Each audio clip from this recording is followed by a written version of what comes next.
I'm Hazuki Shibuya from Japan, Tokyo, and thank you for allowing me to stand here today like this. Today, I would like to talk a little bit about Japan and the BFRB. You may not be able to hear me because of my pronunciation, so sorry, but I will try my best to convey the message, so please bear with me. First, I'd like to talk a little about Japan. How much do you know about Japan? For example, Japanese food, anime, fashion. Maybe one of you here is fan of Japan. Japan is famous for Ghibli, Naruto, One Piece, and many other famous anime works, as well as Japanese food culture. For example, soba, udon, sushi, ramen, and other things that are popular around the world. On the other hand, I'd like to talk today not about the external aspects of Japanese culture, but about the more internal aspects. In particular, how about BFRB and Toy mania coexist in Japan. First, I would like to talk to you about BFRB and Toy mania in Japan. The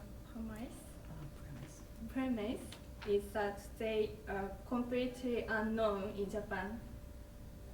Even the word BFRB and Toy mania are unfamiliar.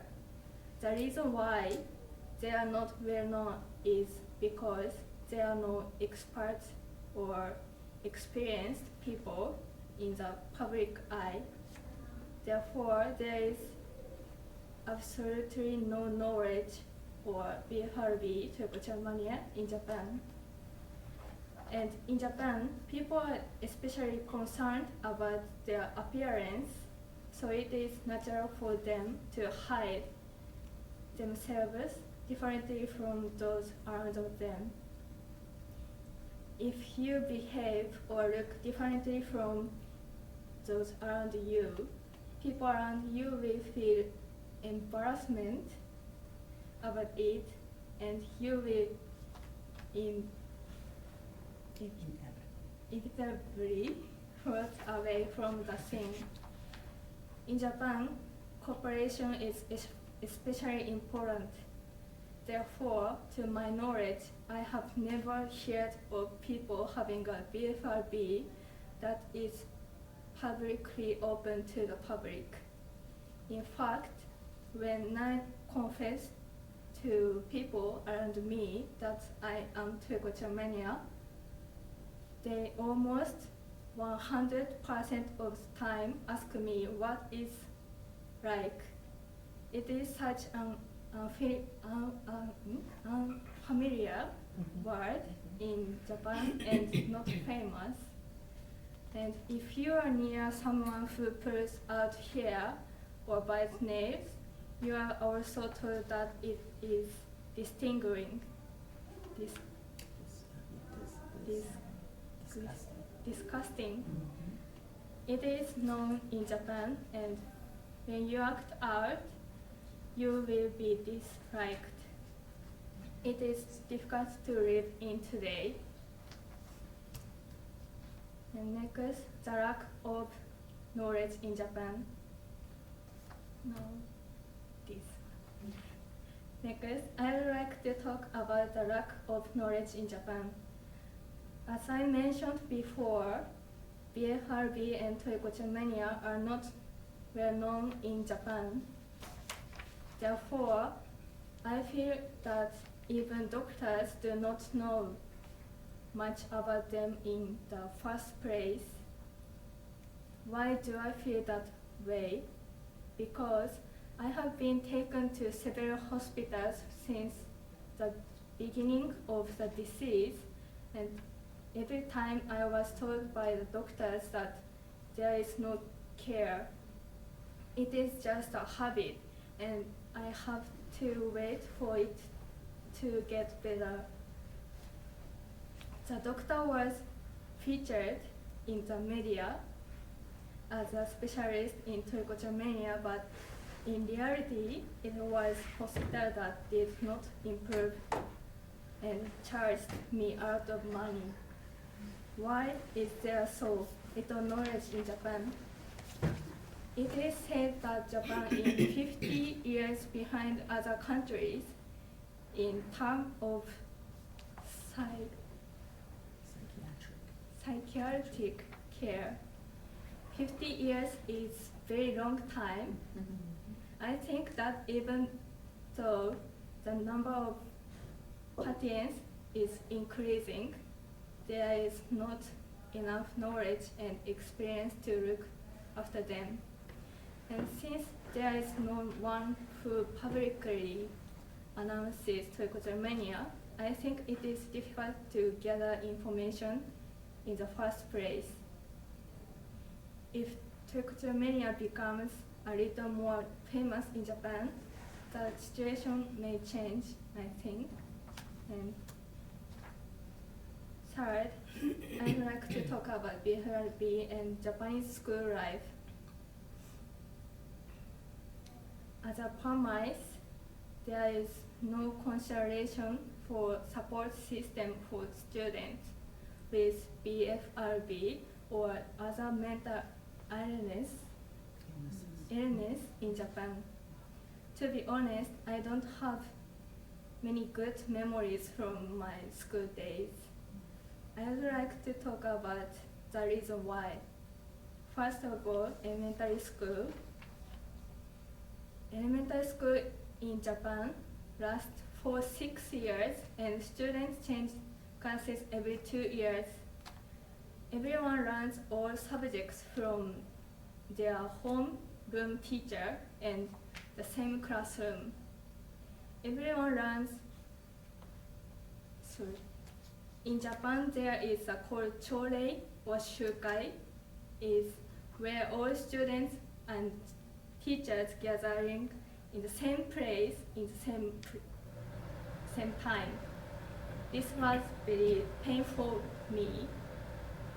It is normal to be laughed at or talked about behind your back by students you don't know. And in elementary school, everyone wears a hat to school. This one. This is a group school attendance. In Japan, children walk to school with small groups from their homes. The 6th grade lead the younger students to school safely.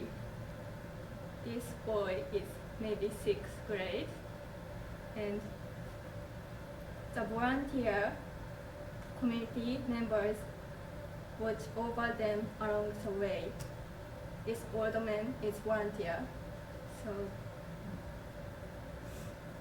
first graders wear yellow and second graders and up wear other colors. And when you get to the classroom, you have to take off the hat. And I hated the moment so much because I could see my classmate looking at me with attention, and it was embarrassing. Japanese schools have classes visit several times a year. This is an event where parents can come to see their children. This is a picture, and I remember the parents looking at me with every strange eyes. And next is junior high school. In junior high school, there are group activities and field trips. This is to learn solidarity and cooperation. This is done with 4 to 6 students, and it was quite painful for me. I remember I was floating in the group, and although there was no visible harassment, I felt quite quiet and comfortable. I think the adolescents didn't know how to treat their classmates who didn't have hair. And I felt that the teachers didn't know how to treat them either. And in Japan, we have full classes. This is in a mixed gender at the same classes. And I really did not like being seen with so many short hairs coming off that hat. And in Japan, there is an overnight trip called 修学旅行. For example, this picture. In the evening, everyone goes to the hot springs together and deepens friendship. It was still not pleasant for me to see my hair in the hot spring. And finally, high school. When you become high school student, you start going to school by train by myself. For example, in Tokyo, like this picture. In Japan, there is a train that only women can ride during the morning rush hour. Like this. And pink train is women only train.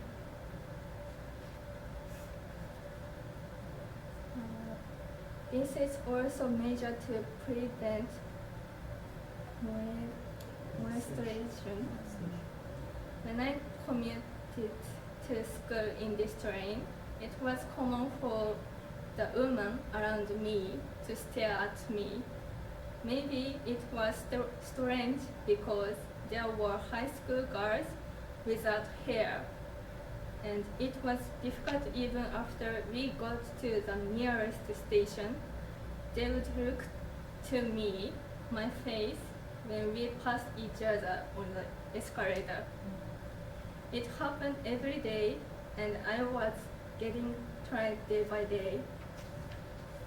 In my school, there were 40 students in class, like this. I had soon the harassment started again. At first, they ignored me or wouldn't let me join their chat-up groups. The most painful part was lunchtime.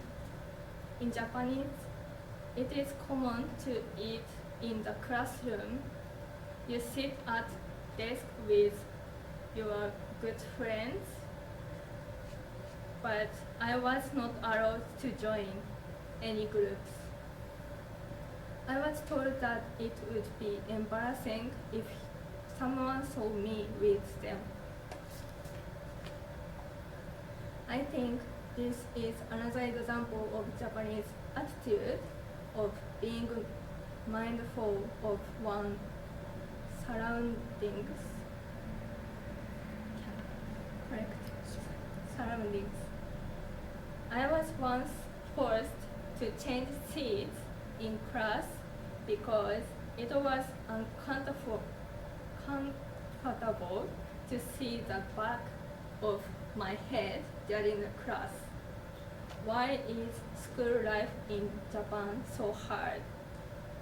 As I mentioned before, I think it is the result of a combination of lack of knowledge in Japan, the fact that the school had no idea what to do, the lack of a support system, and the characteristics of Japanese people who are overly concerned about what others think of them. In the next section, I will be talking about the Japanese appearance culture. I would like to talk about Japanese culture on appearance. I am sure you have felt that Japanese people are very particular about their appearance. I have been thinking about why we are so obsessed with appearance. Then I realized that there are a number of jobs and cultures in Japan that emphasize appearance. For example, idols are a good example. This one. They all have thin bodies, long arms, legs, and cute faces. And as more and more girls make this goal, they pay more attention to their appearance than they should. Although idols are a part of Asian culture, I feel that this promotes discrimination in appearance. Nowadays, it is commonplace for children in the lower grades of elementary school students wear makeup to school hangout. It may seem a bit excessive, but this is a current situation in Japan. And not only that, there are others that are famous. That is Japanese host club like this. This job is cool men served women. This was seen for their outward appearance. I realized that what is commonplace in Japan and something we have not paid much attention to it is a special culture when seen from a fair. And there is one Japanese word that is common to all of them. It is kawaii. In Japan, we describe specific things as kawaii. It is same for animals, people, things, and food. I think people are that sensitive to appearance of things. From a young age, we are taught that it is not good to be different from others. This is true both in terms of appearance and substance. Therefore, I felt that in Japan, there is not enough information and support for BFRB and toy culture mania. Finally, what did you feel when you hear this presentation? Perhaps your image of Japan has been lowered. However, this is the current state of Japan. I don't want people who have BFRB or toy culture mania to experience what I have been going through.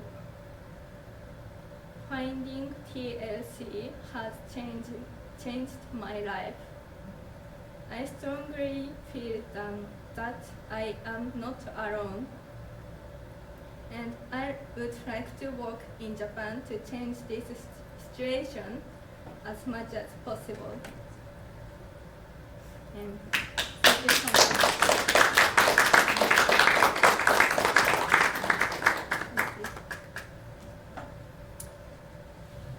I would just like to say to you, Mizuki, I think you're beautiful. Thank you. You know, and I'm so glad that you're here sharing your story, you know, because If not, we would never know, about how life was for you. I'm sorry, I'm getting a little choked up. Because when you were describing how you felt in school, that's how I felt.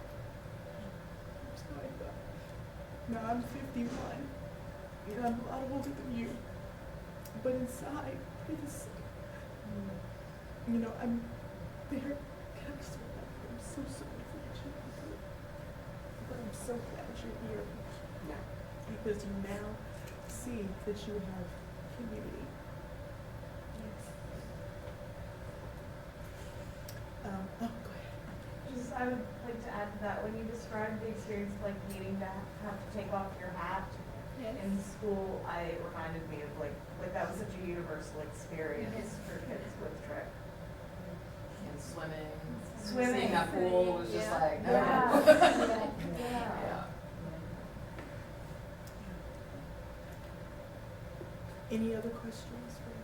Yeah, I just also wanted to say a big arigato for you coming here and for being like an advocate in your country. And you answered my question because I've Googled. I was wondering what's going on in Japan because I do have, I love I've never been to Japan, but I lived in Hawaii for 17 years, and so I have Japanese friends, and so I just feel I'm a little closer to Japanese culture, and I couldn't find anything.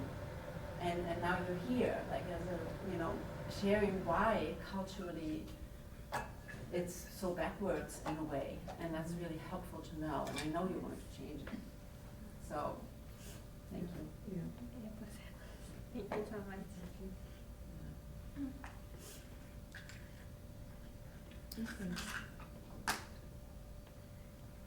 So actually I'm not English is first language, so I cannot understand. So that, can you A picture? Oh, sure. Picture. Translate. Translated Oh, translate. Yes. Oh, where do I hit for translate? here. Oh, okay. Yes. Oh, okay. What did you want to say? And she say me. Me? Okay. Translate us. Oh, Yes. oh, okay, okay. Should I say it again, slower? I don't know Yeah. how to, but I don't know how to, or where to put the, This here.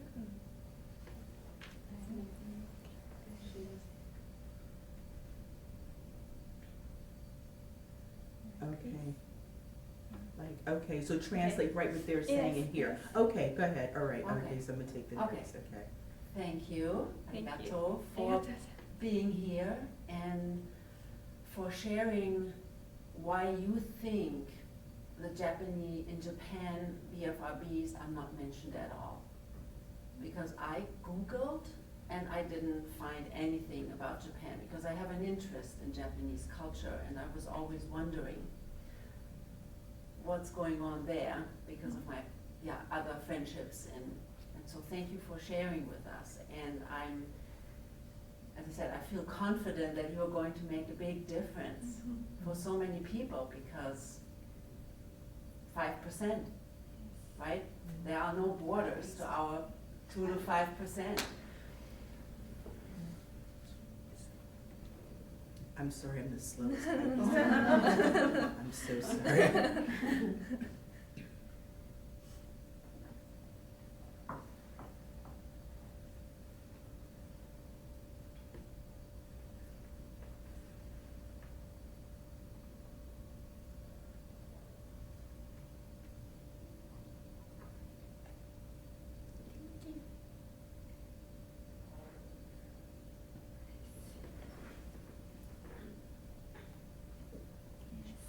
Thank you. Yeah, I understand. I can understand. Thank you so much. Thank you. Yeah. Yes. Okay, all right. So, good morning, everyone. My name is Keisha Reynolds, and like everyone else, I have BFRBs. So mine started as a result, actually, of bullying, okay? So mine started when I was around 6 years old. I'd moved to a new neighborhood and was severely bullied when I was there. So the impact of the bullying is when I started biting my nails so pervasively, so they were like down to the nubs. Back then, as I mentioned, I'm 51, so back then we're talking about 1980. So there was, if you think that we are just beginning to learn about this now, there was nothing about this in 1980, you know, Gen X here. And, you know, much like Uzbeki, my mom, you know, or with family, stop biting your nails, that's disgusting. Stop your hands down, you know, kind of like that. But it was, after all, as toxic as it was, now that I'm older, I realize it was the only way I had to protect myself. So with all of the anxiety and the stress and everything that I went through with the bullying, that was the way that it came out. That was the way of releasing that anxiety and that frustration and fear many times. My mother did try to do everything that she could with talking to parents, you know, and asking them to ask their children to be respectful and mindful, but more often than that, that did not work. It aggravated things because then I was, you know, bullied and picked on at the bus stop, you know, for why did you tell your mom, you know, this whole thing. So much so that I was unable to really sit on the bus where I normally would sit. I always had to sit closer to the bus driver because I was always, someone was always throwing things at me or pretending like they don't see me and pushing me and bumping into me and things of that sort. Because I never really knew about body-focused repetitive behaviors at that time, years grew on, and then it went into trichotillomania by the time I hit, I'll say about puberty, around teenage years. So at that point, you know, now you do have the stress again of looking a certain way, you know, and that was very difficult for me because having to be able to wear my hair in different styles was very challenging. Now I would go in and out of periods of remission, so it would happen and then I would feel like I had it licked and then the hair would grow back, you know, and I would say to myself like, yes, you know, I felt like I was really on to something now. And then something would happen, you know, it could be anything that could trigger. And it didn't necessarily have to be anything bad. It could be homework assignments. It could be anything, especially after getting on into college years, you know. And I've dealt with this for 35 years. And without organizations like this, I would still be kind of hiding, you know, just hiding who I am. And so I'm very thankful. And my talk today is in terms of how culture and diversity plays a part in getting help. So when it comes to people of color, and specifically I'm going to talk about the Black community, I feel like probably it's been the last maybe 15 or 20 years that we've been coming out more and talking about mental health, okay?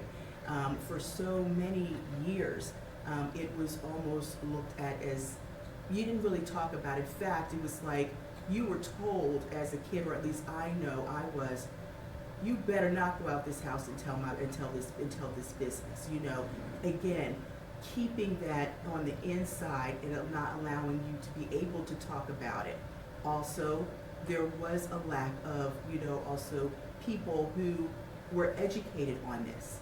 So first what I'm going to go into is, for a long time I thought that I had OCD, okay? And I was unsure in terms of, okay, well, is it OCD? Is it body focus? Like, what is it? How does it work? Okay. So what I'm going to do is I'm going to express and talk about exactly what OCD is, what body focus repetitive behaviors are, and then what it is in terms of the similarities and the differences so that we can understand that. And then I will then kind of move into some of the more cultural aspects of the talk. So OCD is a mental health condition characterized by unwanted, intrusive thoughts that lead to repetitive behaviors or compulsions. The person with OCD typically feels a strong urge to perform these behaviors to reduce anxiety and discomfort caused by obsessions. Okay, these obsessions are often distressing and irrational, and the compulsive actions, while intended to provide relief, only offer temporary relief, only to then reinforcing the cycle over and over again. So for common obsessions that are made in terms with OCD, maybe fear of contamination or germs, intrusive thoughts about harm, obsessions around symmetry and order, and some common compulsions include excessive cleaning or hand washing, checking things repeatedly like locks and appliances, repeating actions and arranging items in a specific order. For me, I experience the intrusive thoughts, okay, which also then interrupted my sleep. So a lot of times I found myself watching TV, and it's not a lot of times in terms of in the past. I mean, there's a lot of times here in the future, okay, now in the present. And I watch TV a lot, but because it's numbing, it numbs my mind, you know, and it allows me to actually breathe. So I don't know if you can kind of understand it, says that when I'm watching television, like my eyes are watching the screen, but my brain is, I feel release, I feel happy, I feel like I can breathe, okay? Because when I'm not doing that, thoughts are running through my mind all the time. And it could be about anything, you know, I'm here, I'm there, it's just coming in from all areas, okay? And many times at night, because that's usually when it picks up the most. So I have issues when it comes to insomnia, okay? Many times I'm up very late. So, I mean, I've done things in terms of working out, because typically that tends, or used to for me, regulate the sleep cycle, okay? So then I would then get tired at the right time to go to bed. But what happens is then the intrusive thoughts come back in, and then I start to spiral, and then on top of that, then I start to pull my hair, because at that point, the TV isn't working anymore, because it's like 3:07 in the morning, and I'm still up, and I still can't get to sleep. So then I start to pull, and the pulling is the only thing that calms me. Even though in the mirror I can see where it has disfigured, where I have like a hole the size of like a 50-cent piece in my head, I still feel, I feel bad when I look at it, but at the moment I feel better. In the moment I feel better, and it calms my thoughts. So that is some of the compulsions. Okay, now when it comes to body-focused repetitive behaviors, they are described, as we know, as a group of related conditions where individuals engage in compulsive behaviors that cause damage to their body. So often it's the response to stress or anxiety, or as a way to self-soothe. Unlike OCD and BFRBs are less about intrusiveness, discomfort, or tension. So some common BFRBs are, like I was saying, the nail biting, hair pulling, the skin picking, which were the three that I have that I still do and have experienced, and also lip or cheek biting. Now, some of the similarities between the two are the compulsive behavior, okay? The difficulty in stopping, you know, coping mechanisms for, you know, anxiety, you know, may help to be able to pertain there, but it's the stopping. It's almost as if a frenzy almost takes a hold, okay? And you want to stop, but you can't stop, and you just pick, you just cannot stop, you know? And that's some of the similarities in terms of the compulsions or the repetitive actions that are linked between the two. But now here are some differences. So focuses on thoughts versus behavior. So OCD is driven primarily by intrusive, distressing thoughts that lead to compulsive behaviors. In contrast, BFRBs are more about the physical act of engaging in repetitive behaviors, often without specific intrusive thought patterns that characterize OCD. Okay, so that's kind of like the difference between the two. I had both because I feel like I probably have this OCD compiled with the body focused repetitive behaviors. So the compulsion, okay, the anxiety creates the compulsion for me to pull. The pull helps me to relax, and then it continues on kind of like a hamster on a wheel. Okay, so the purpose of the behavior. Now with OCD, compulsions are performed to reduce anxiety caused by obsessions, whereas in body-focused repetitive behaviors, the repetitive behaviors may be done to soothe or distract from uncomfortable emotions, even in the absence of obsessions. Awareness and then your motivation. So typically with OCD, people are often aware that their obsessions and compulsions are irrational or excessive, but feel unable that they can't stop. In contrast to those with body-focused repetitive behaviors, may not have the same level of distress related to their actions and might engage in these behaviors semi-automatically or as a habitual response to stress.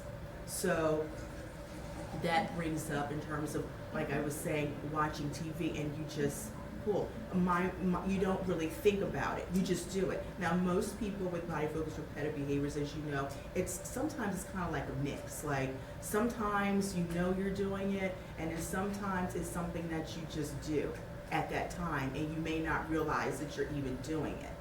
But for most of us, or at least it has been in my experience, where it's really kind of like a mixture of the two behaviors.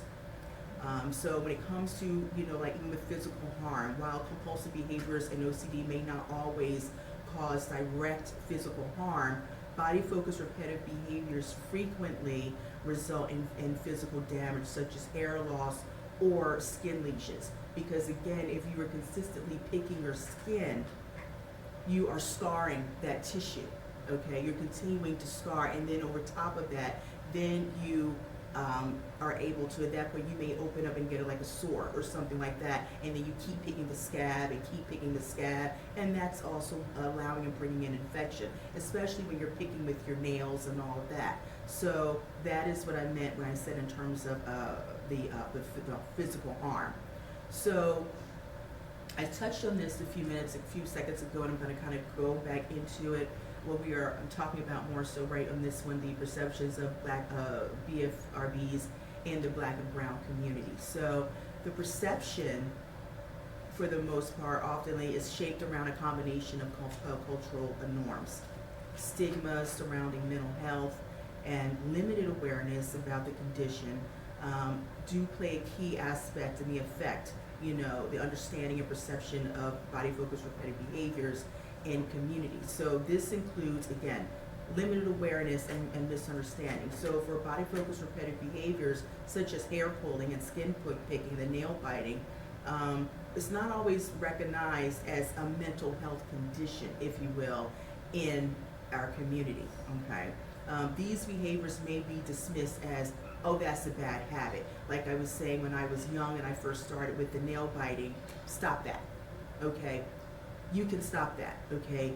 That's disgusting, you're getting germs in your mouth, okay? That type of thing, okay? So it's seen almost, it makes you feel like you're the failure, because it makes you feel like it's like personal failings, okay? You can stop this, okay? Really you can't, but that's kind of like the perception in the community.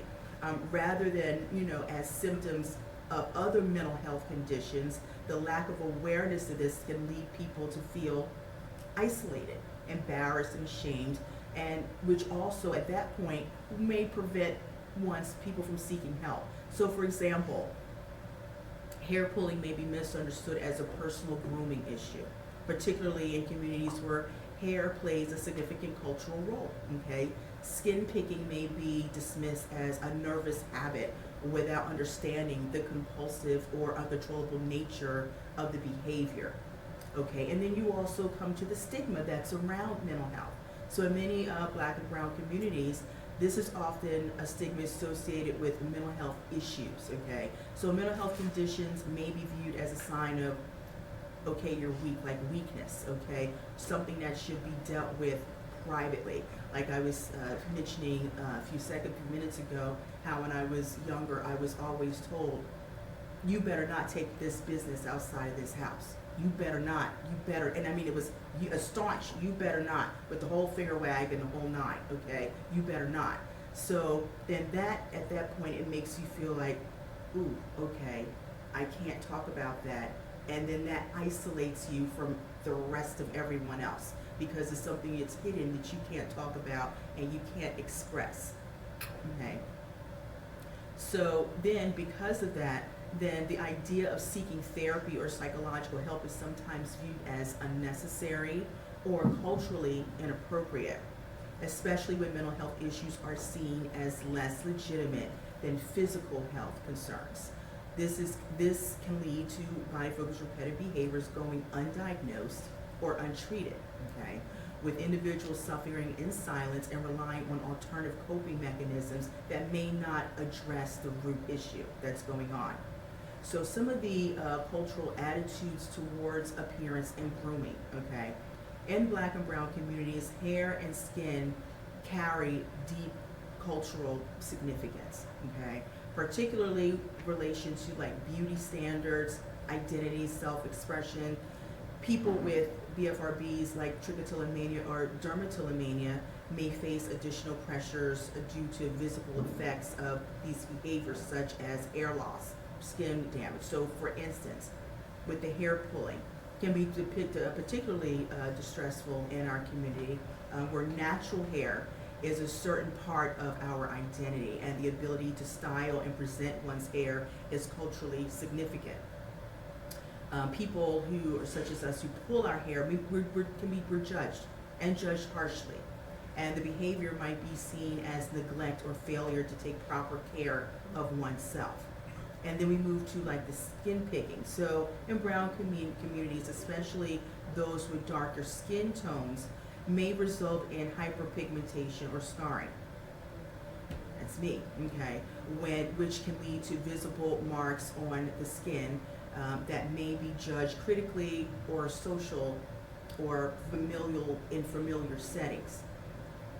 These cultural pressures can heighten feelings of shame, leading to social isolation or efforts to conceal the effects of BFRBs, further preventing individuals from seeking a treatment or support. Now, here is a lesser known trigger, but I'm going to address this because I feel like it's so very, very important, okay? So, scalp acne, all right?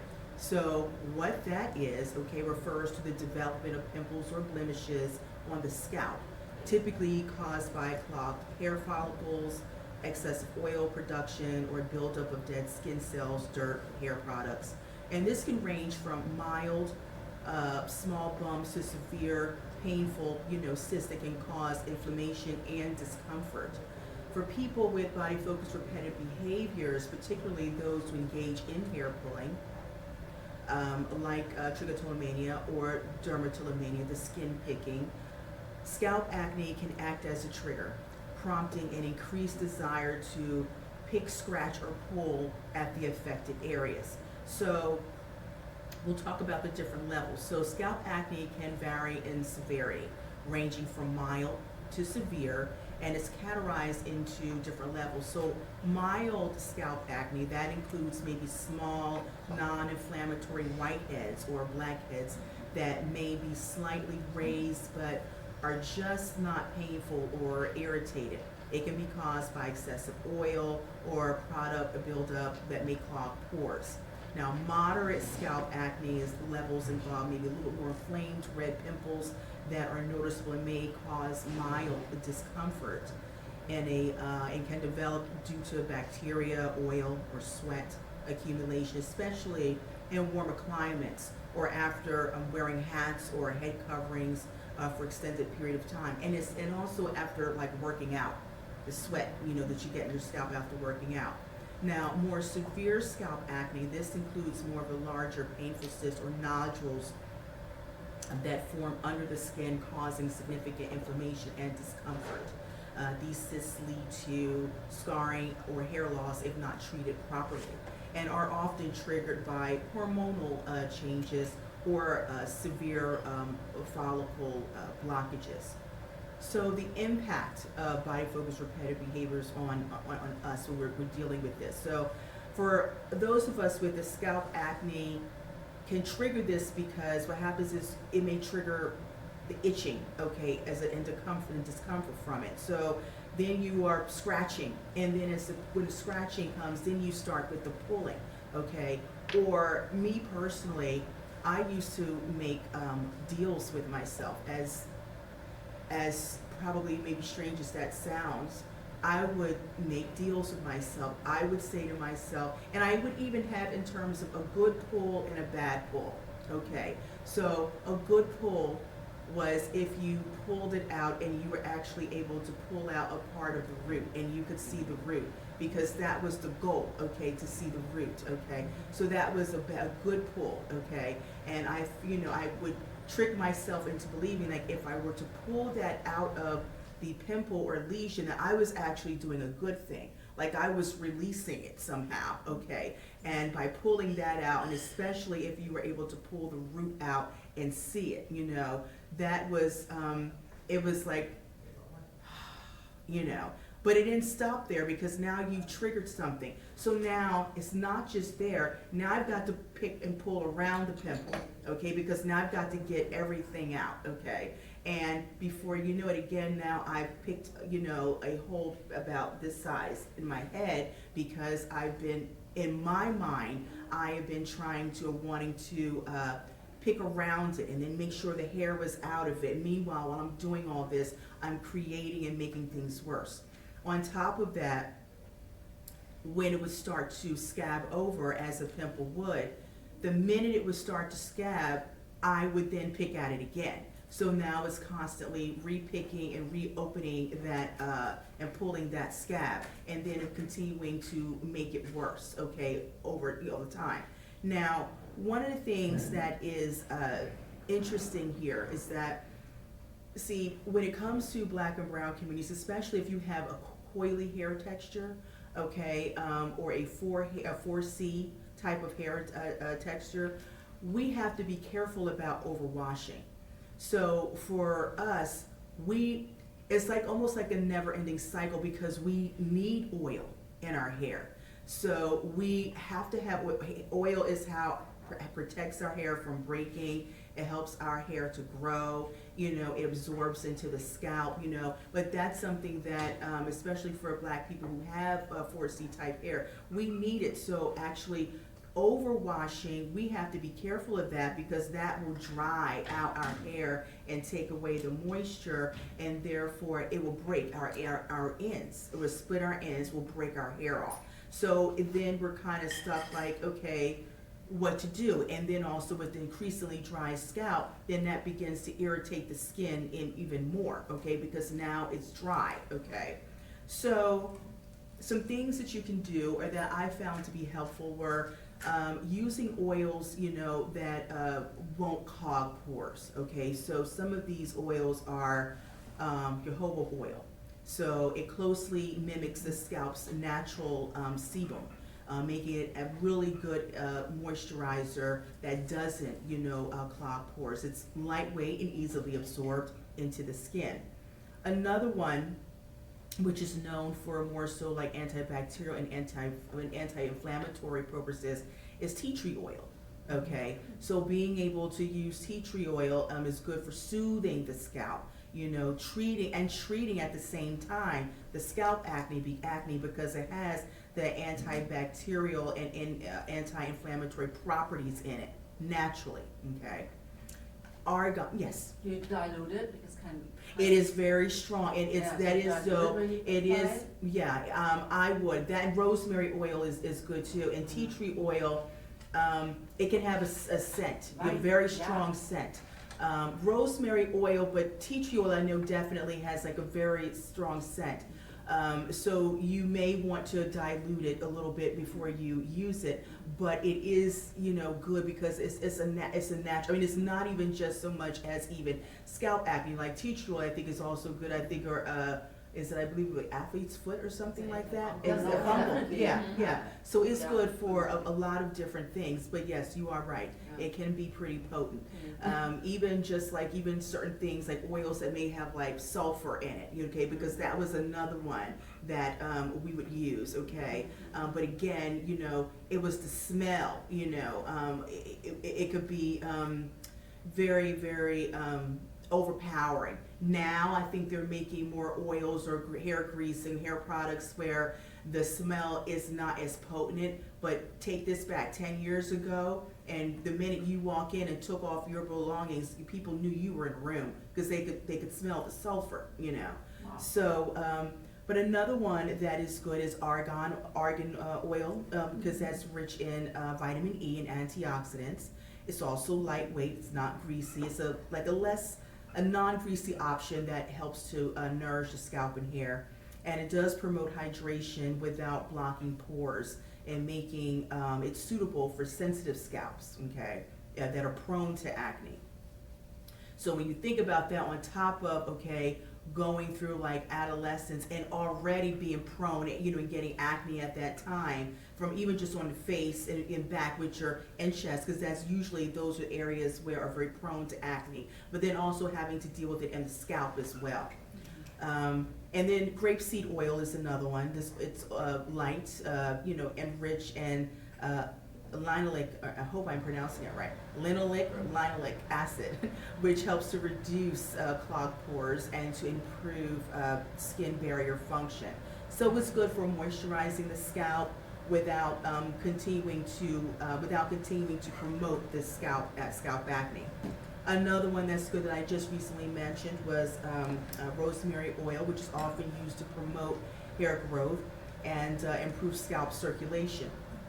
It also has antimicrobial properties that can help combat acne-causing bacteria and the scalp when diluted, like you were saying, when diluted properly.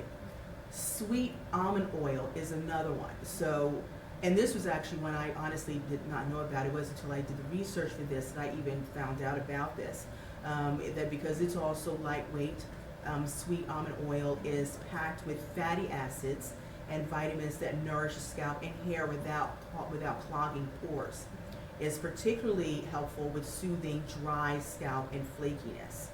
So some tips for managing it, okay, is we have to limit hair washing to once a week, every 10 to 14 days, to avoid stripping our natural oils from our hair and scalp.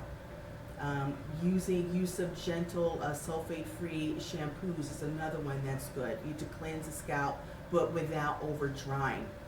Incorporating scalp-friendly oils, like I just mentioned. Avoiding heavy creams and pomades that can build up on the scalp and block follicles. So what that could mean is, okay, some of the things that we enjoy using are things like edge control, okay, which is like a really thick, you know, type of pomade, if you will.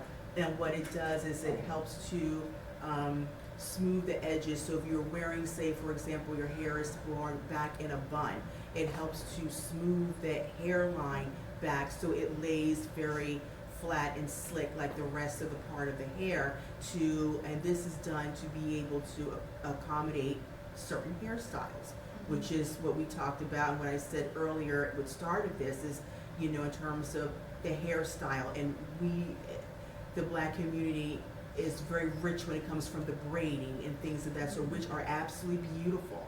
However, if you are working with someone who is braiding your hair too tight, and see, braiding is also looked as a protective style too, okay? But the problem with that is that if you are braiding your hair, and I'm going to explain this process, so for those of you that may not understand what that process looks like, okay? So when you are getting braids in your hair, and they have different types, they can do actual free braids with just like the cornrow, okay, or the twists or any of them, or you can do crochet, okay? So what crocheting is, you buy the pack of hair, the twist. Say if you want Senegalese twists, you buy them already in a pack, okay? Now, they will come with a tool, and what happens is the stylist will braid your hair, okay? They'll braid it almost in like cornrows going around, or however they're going to do the style. And then they have, much like a crochet needle, okay, you take the hair and you crochet it onto your braid, okay? And it's a quicker way of being able to do this outside of the long freehand way, because the freehand, you could be sitting there for hours unless you have somebody who's a very fast braider, okay?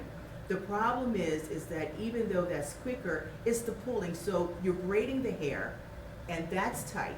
And typically what happens is, and especially if you are coming there with a BFRB, you don't have a whole lot of hair, they put some type of a pomade to be able to gather it up. Because remember, if the hair is short, it has to be able to gather it up and pull it to even begin to start the braid, to be able to have, because the braid itself is what the crochet hair is anchored on. That's going to be what's holding it in place. So you have to make sure that you get a good toe hold on the braid of the hair itself. So can you imagine then if you don't have much to work with, and they're putting this pomade on, so that is now tightening the braid, because and they have to almost braid it tighter because they've got to pick up the smaller bit of hair, okay? So then that is going to create tension even of itself. It's also very painful, okay?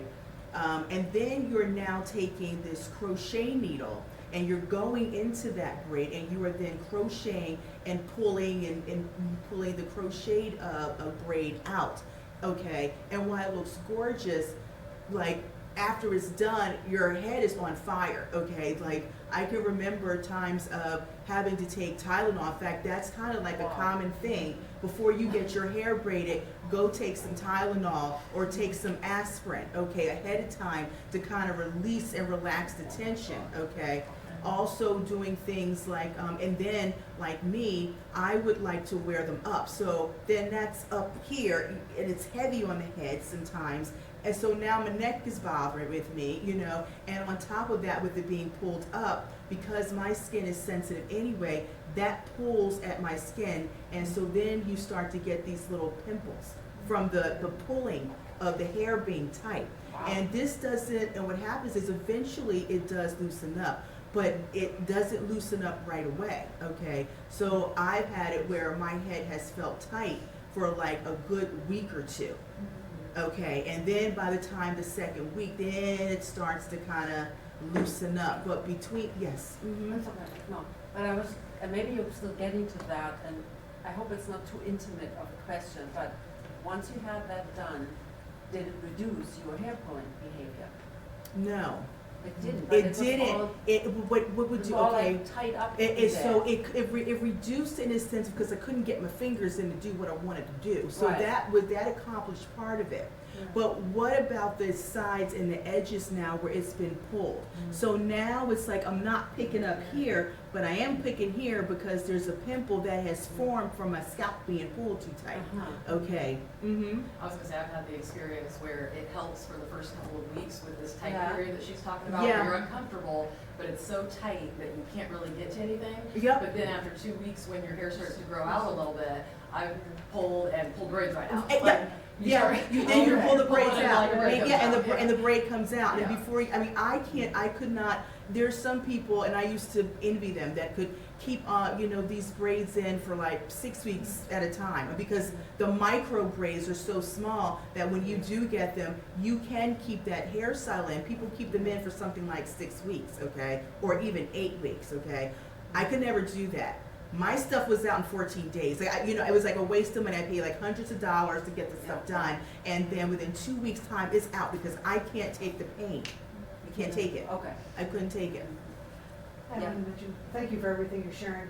I wanted to share many years ago at the TLC conference. We had a woman, I'm so excited I found her online. Mm-hmm. This is a professor at Kent State. Her name is Angela Neal Barnett. Mm-hmm. Yeah. The director of Program for Research on Anxiety Disorders among African Americans.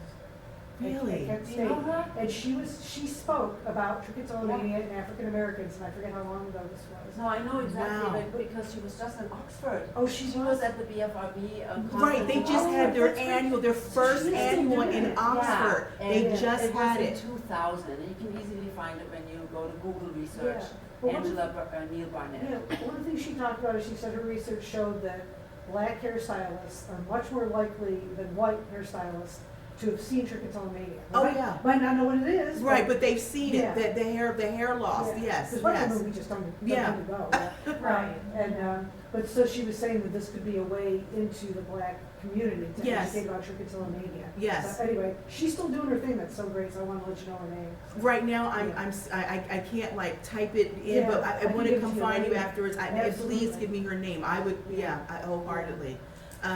But so, that was, okay, we were talking about, okay, so, but that's a little bit insight into the, Yeah. how, in terms of when you're talking about braids. Now, the freehand braids, okay, which sometimes are just as bad, okay, because now you're freehand, okay, but again, it depends on, so if you're getting braids which are 24 inches long, and I mean they're like way down to your back, so that means someone is on your hair, and many times in braid shops, okay, you have 2 or 3 braiders working on your head at the same time, okay? So if you can imagine sitting there and you have one person braiding your hair, because remember, the more on your hair, the faster they're able to get this done so that they can see the next client, okay? And so you have 2 to 3 braiders working on your hair. Someone's pulling your hair that way, another one is pulling your head that one, someone else is pulling your head back that way, and each one have different tensions that they are putting on to the scalp with the braiding, and some of them are loose and some of them are not. It got to the point where I would say, first of all, don't braid my edges, leave my edges out, okay? And secondly, I've been asked to leave several times from some professional shops because I have said, okay, ouch, that is too tight. And then, I guess it may have offended a little bit, but I had to learn to speak up, for me, because by continuing to do that, if I did not educate them on how to braid and treat my scalp, then that was going to backfire on me, because then before you know it, then I've developed this scalp acne, which now I'm continuing, to pick and cause and do this whole cycle again, okay? So now, moving past that and getting into coping strategies and community resilience, okay? So in some Black and brown communities, there is a strong cultural emphasis on resilience, self-reliance, and enduring hardship. So these values, while empowering in many ways, can sometimes discourage individuals from seeking professional help for BFRBs.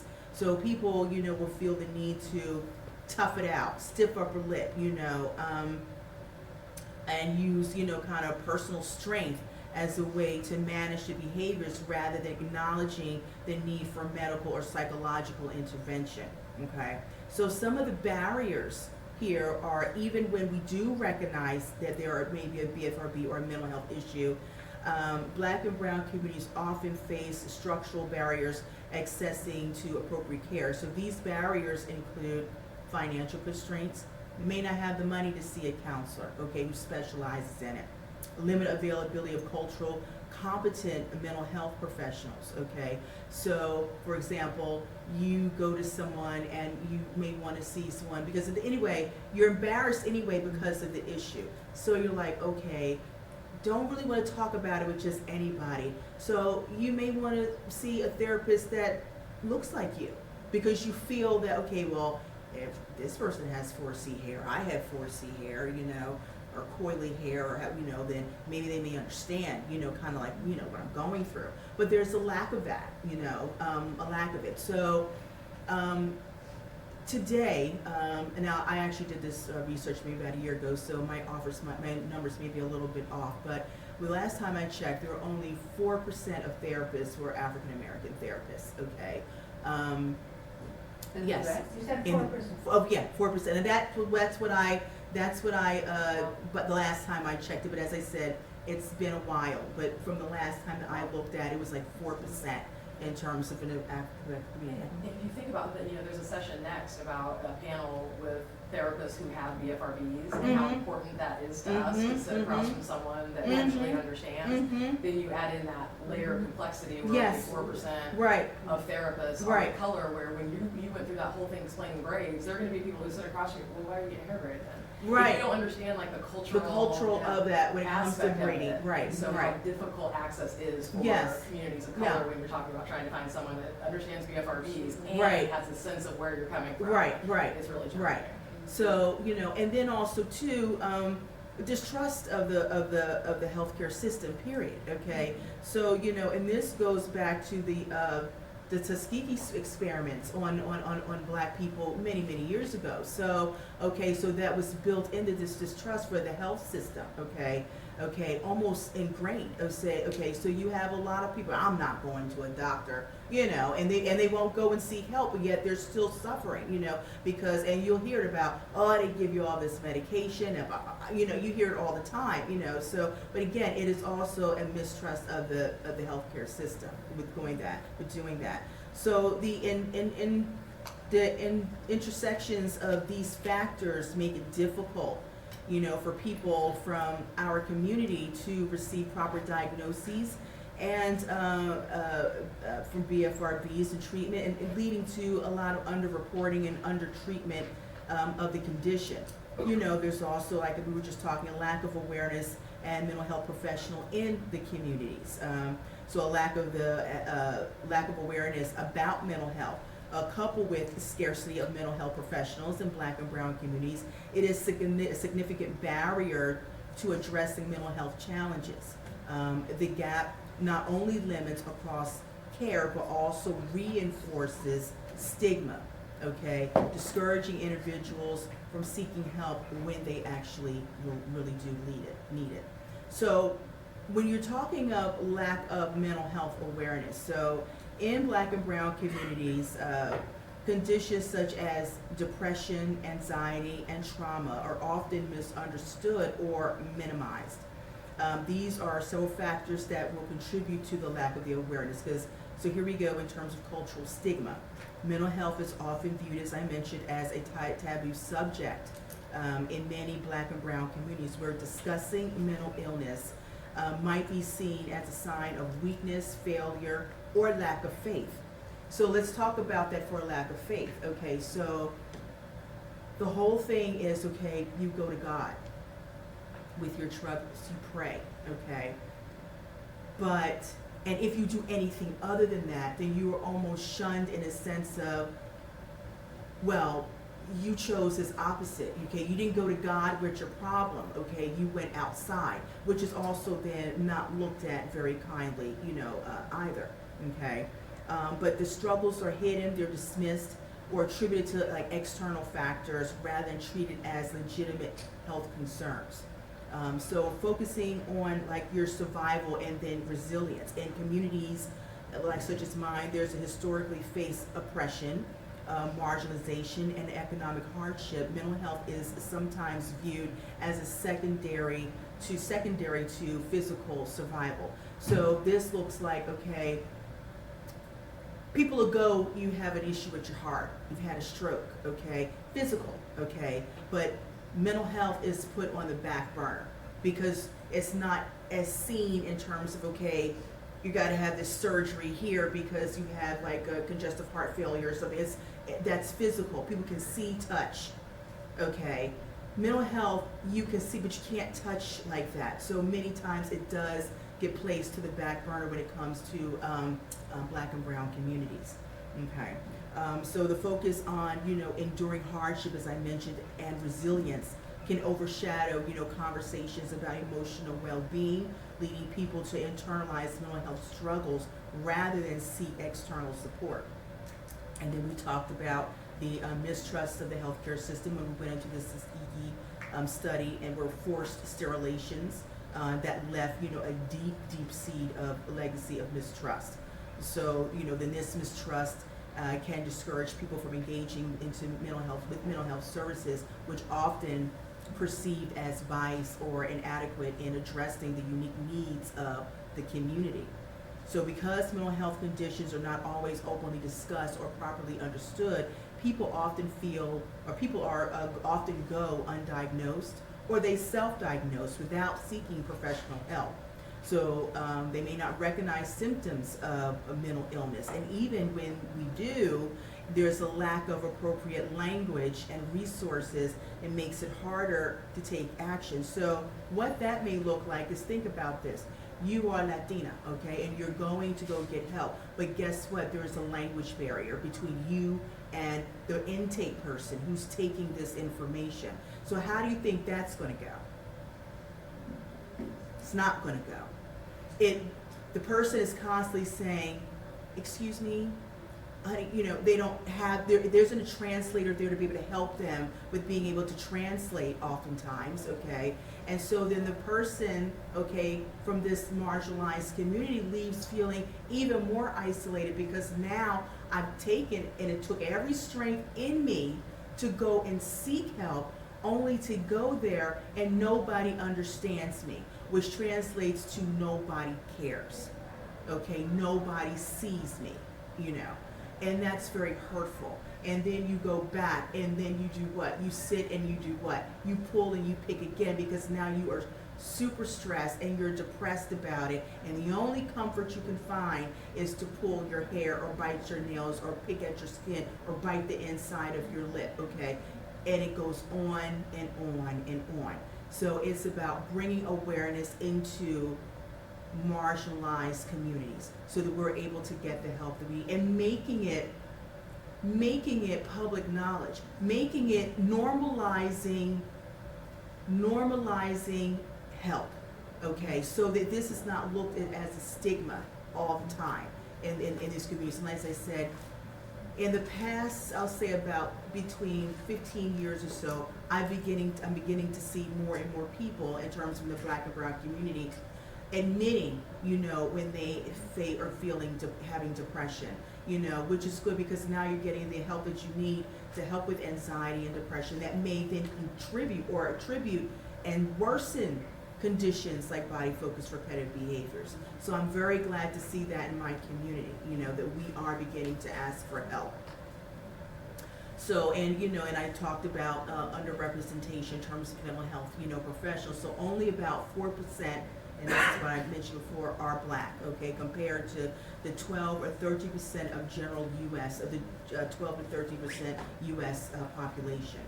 Around 5 to 6% of psychologists are Latinx, with Latinx individuals making up 19% of the population. So this disparity creates a barrier to cause, creates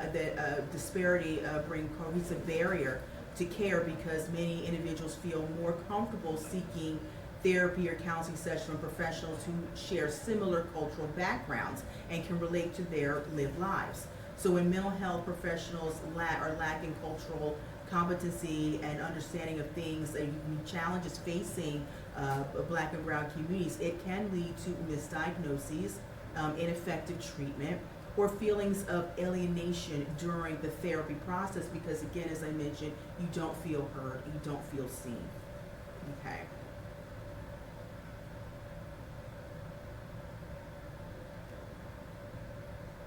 So in conclusion, the TLC Foundation is something that is truly needed, truly needed.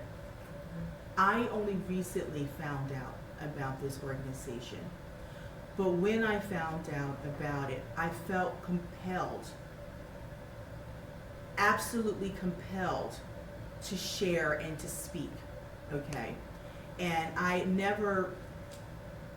this is only my first time in terms of speaking publicly, literally. But this is so a part and ingrained in my heart to want to help others, you know. I want to help my community, but aside from that, I want to help all communities. You know, I want all people to be able to receive the help that they need.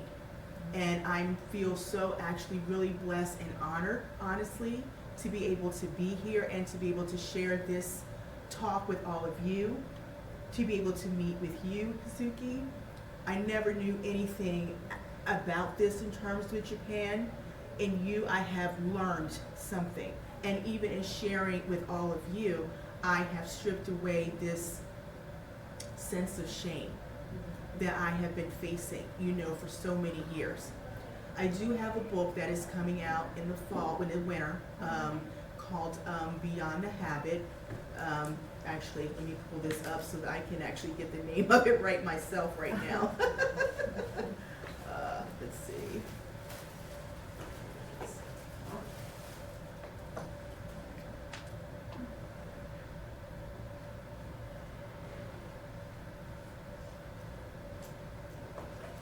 And of course, obviously, when you're actually trying to find something, then that's when you can't really find it. But I taken a picture of the book cover. Okay. I don't know if all. I mean, because you guys are all the way in the back, so you really can't see it. Okay, you can't see. I can show you individually, but I know you can't see it. It's called Beyond the Habit: Understanding the Development, Triggers, and Treatments for Body-Focused Repetitive Behaviors. Okay, or BFRBs. And an interesting thing is, in working with Sam, okay, I don't know if you guys participate with the support group. There's the adult support group now that they have.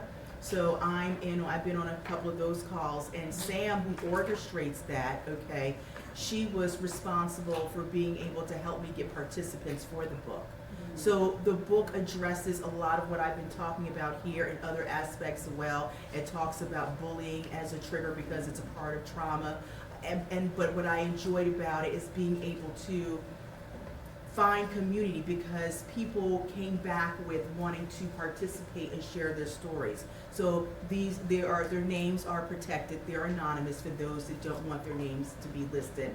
But I have shared their stories along with mine, in the book. So it's an easy read. I think it may be something like maybe 50 or 60 pages, so it's not going to take too much of your time. But it will be out in the winter, late fall, early winter. I do know that. So and just a little bit about me. I'm a certified clinical hypnotherapist, and I have a program called All Repeaters Are Welcome that I developed from a hypnotherapy standpoint to be able to help people who have repetitive conditions like body-focused repetitive behaviors, tics, things of that sort, okay? Also, I have another one called Always Know Your Dope. So what that means is that when you need to have that poured back into you from what bullying has taken from us, okay? You need to be replenished and have that poured back into you. So I have created that program specifically to pour back into people. I talk about, bringing self-awareness. We talk about sense of agency. We talk about mindfulness. We talk about, I do hypnotic suggestions about motivation and self-esteem, and basically building you back up from the inside. I want to thank you all for speaking and listening to me speak, and I'm open to take any questions or anything, but thank you so much. I just want to say I would never, ever in a million years have guessed this is your first time public speaking. Yes. Right. Well, thank you. You're a natural. Oh, thank you. Thank you. I have a question, just is there anything that you would want white or non-black providers to know about the experience of being black and having a BFRB? I would say having grace. Please extend grace to us, because for so long we've been shut down within our own communities with this, okay? Like I said, we are just now beginning to come out. I mean, I would sit and I would remember hearing, friends of mine who were maybe poor whites who would say, and they would say all the time, oh, my therapist said so-and-so, and they said it with just such ease. Yeah. And, and I wanted to be like that. I'm happy to say now I am like that, okay? But at one point I was not like that. So please give us grace. and understand that that this is difficult for us to even come out, just to even make an appointment. And then to even, if you're not on, virtual, showing up to an office, okay? Or if you are virtual, clicking on and talking to this person, okay? Just please give us some grace, because many times, it's hard just to get to the first step. So just to give some grace. Thank you so much. I would say, too, I would add something that I think is Dr. Mansueto, if I'm saying that correctly, at the opening session, or one of them said how you can't just take the diagnoses, that you have to spend time talking, and that's true with all of us. We're all individuals, and you can't say, I have trichotillomania, and then and walk into an office, and the person just starts prescribing, giving advice, doing the things. And so I think a good ask questions, take that time at the beginning to really understand where people are coming from and what their life looks like, instead of jumping in and thinking it's just like every other. So I think that's just like universal advice regardless of the community. Right, exactly. I'm also a counselor, and one of the things they train us to do is doing a cultural consideration interview, and to actually put it out there. I just want to see if you feel that way. But if you came to me and I said, do you have any concerns about the fact that I'm white? And you're black, and that's an obvious difference. Is that a concern for you? What are the things you want me to know about your culture? Right, Yeah. right, yeah. Do you agree it's a good thing to ask? Yes. It's not like, oh my God, I should say that. Right, no, yeah, Okay. I agree with you, yeah, Okay. absolutely, yeah. It would make you feel more comfortable? Yeah, Okay. yeah.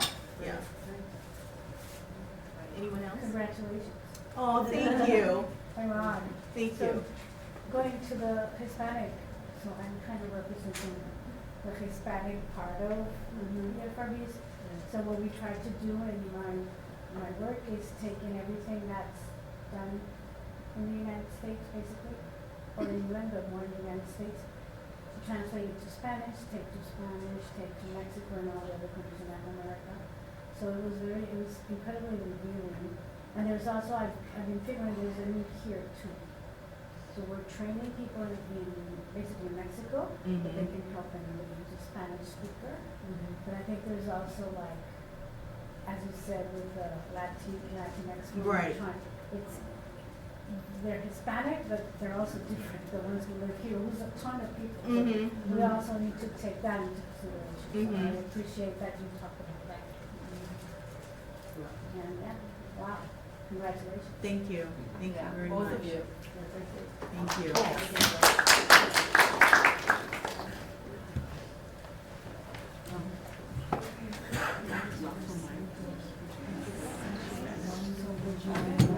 And my just keep it 12.